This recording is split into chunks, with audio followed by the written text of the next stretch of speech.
राधे राधे। राधे राधे। प्रणाम महाराज जी।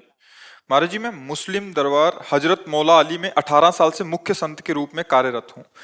महाराज जी, आपके जुगल जोड़ी के प्रति जो इश्क है, इसके कारण हम भी आपके आशिक हो गए हैं। हम अल्लाह ताला से एक शुक्रिया और दो दुआएं करते हैं कि शुक्रिया ये है कि आप हमारी जिंदगी में आए, और दुआ ये है कि अल्लाह ताला और मौला अली सरकार आपको शफा अता फरमाए।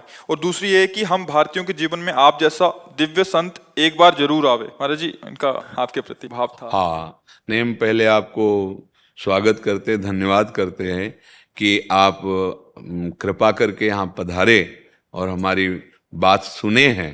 तो हमें बहुत अच्छा लग रहा है कि वास्तविक धर्म का स्वरूप इतना विस्तृत होना चाहिए कि छोटी छोटी मेड़ों में बंधकर एक दूसरे के प्रति जो राग द्वेषात्मक भाव हैं, इनको मिटा देना चाहिए। हमारे चाहे जो भी ग्रंथ हों, उन ग्रंथों में आप स्वाध्याय करके देखिए, चाहे हमारे रामायण, गीता, भागवत हो, या श्री गुरुवाणी जी हो, या आपके जो ग्रंथ हैं, आप उनको गौर से पढ़कर देखिए, भगवान को साक्षी करके, क्योंकि वो महान भगवत स्वरूप वाणी है।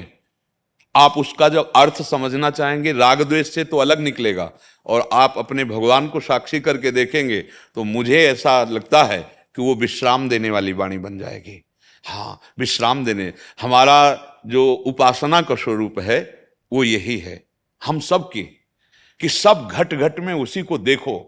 अगर उसके सिवा और कुछ नजर आ रहा है तो अभी हमें लगता है कि हमारी देखने वाली दृष्टि अभी ठीक नहीं है, राग द्वेषात्मक दृष्टि ठीक नहीं है। देखो, आप जो नाम लेते हैं वो हमारे भगवान हैं।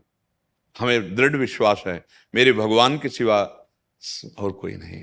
वही जिसे हम राम कृष्ण हरि बोलते हैं, उसे आप ऐसा बोलते हैं, उसे ही वाहे गुरु कहते हैं। वही परमेश्वर है, परम ईश्वर। वही अलग अलग नामों से उपासक पुकार रहा है। तो बीच में जो राग द्वेषात्मक वृत्तियां हैं वो हमारी हैं, पर्सनल हैं।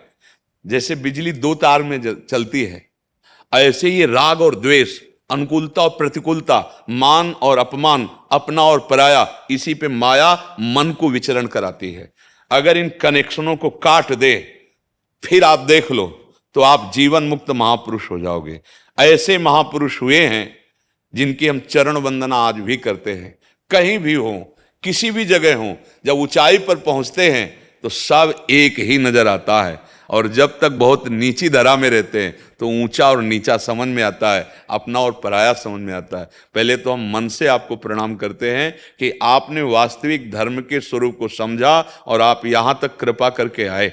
हाँ, आपका धन्यवाद है। और आप जैसे विस्तार हृदय वाले, विशाल हृदय वाले यदि आशीष देंगे तो इस जीवन में सामर्थ्य बनी रहेगी कि जो गुरु प्रताप से मिला है वो वाणी सबको सुनने को मिलेगी। ये तो मरा हुआ शरीर है, किडनी फेल है, लेकिन आप सब संतों की और आप सबकी भागवतिक शक्ति कि ये जीवित रहें और बोलते रहें, इसीलिए जीवित हैं, बोल रहे हैं। आपका सबका आशीर्वाद मुझे बहुत अच्छा लगा। मुझे इसलिए बहुत अच्छा लगा कि ये जो छोटी छोटी बेड़े बना करके हम राग द्वेषात्मक वृत्तियां धारण करते हैं, ये कभी धर्म नहीं हो सकता। धर्म का बहुत विशाल हृदय होता है। आप देखो, हमारे गुरु ग्रंथ साहब में सब संतों की वाणी है। क्या दिखाया है गुरु ग्रंथ साहब, क्या दर्शा रहे हैं कि हमारा जो स्वरूप है वो सब की वाणियों में विराजमान है। जो सब संतों की वाणियों में विराजमान, वही मैं हूं, दूसरा कोई नहीं हूं।